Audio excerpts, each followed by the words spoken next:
Deep within the walls of the Baseball Hall of Fame lies the story of Heinie Manush, a name that resonates with the grace and skill of a true baseball legend. Inducted into the Hall of Fame in 1964, Heinie Manush dazzled fans with his exceptional batting prowess and outfield mastery. His career spanned 17 seasons, amassing an impressive .330 batting average with 2,524 hits and 1,183 RBI. Born in 1901, Manush's journey from humble beginnings in Alabama to Major League stardom is a testament to his dedication and love for the game. Manush's playing days saw him shine for the Detroit Tigers, Washington Senators, and other clubs, earning him a reputation as a formidable outfielder and a consistent offensive threat. In 1964, Manush took his place among baseball's elite in Cooperstown, forever enshrined for his remarkable contributions to the sport. His passion for excellence and his enduring impact on the game continue to inspire generations of players and fans.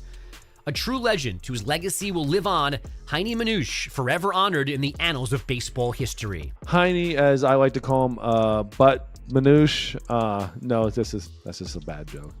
Bad joke there. But Heinie Manush obviously played forever, a long time ago. He's somebody I've heard of his name. I didn't know his numbers. I didn't look at, I didn't understand anything really about him. But he's a guy you kind of you've heard of. But that's it. That's the only reason I had ever heard of him.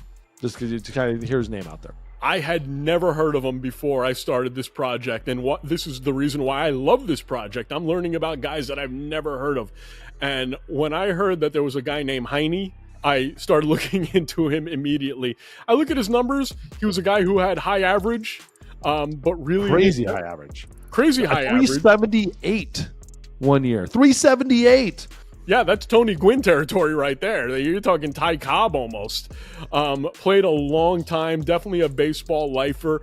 And this is the card that I picked up from him. This is a 1954 Topps, and this is when he was actually a coach with the Washington Senators. So one of the reasons why I liked it so much was because it's a Senators card, and I don't think I'll have any other Washington Senators cards.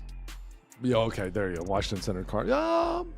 It might be difficult because those old Senators cards are very, very expensive. Yeah.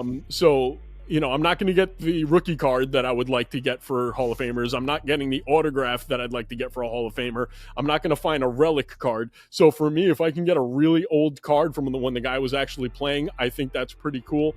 Yeah, Heinie Manush, a card with the Washington Senators when he was actually a coach. I think it's a really cool card, and I paid a whopping $3.79 for it. There's a lot of interesting stuff here. So when I'm going through Heinie Manush, throwing those stats, high average, super high average. Obviously, 378. I mean, his rookie year, he came in at 334 and never even got. I don't even know. Maybe they didn't have rookie of the years back then. What year was his rookie year? 23. 1923, so 101 years ago.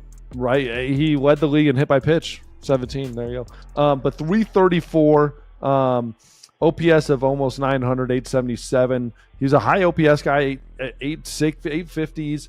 How about this? Triples. He had, look at this, 160 triples. Is that it? 160 triples.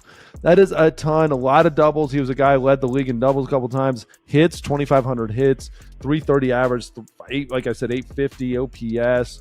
You know what I found very interesting? Take a look at his at-bats. He had like 700 at-bats in some seasons. Wow. That's actually insane.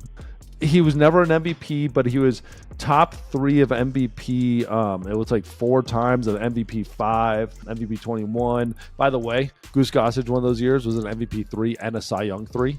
He got MVP voting like 5 times as a reliever, which is pretty insane. And Cy Young voting a whole bunch. Anyways, never one of those players that I'd ever crazy know about. Like, home runs, obviously back then outside of Mel and Babe Ruth, no one was crushing home runs. He has 110. To me, from a tier standpoint, he's a tier 2.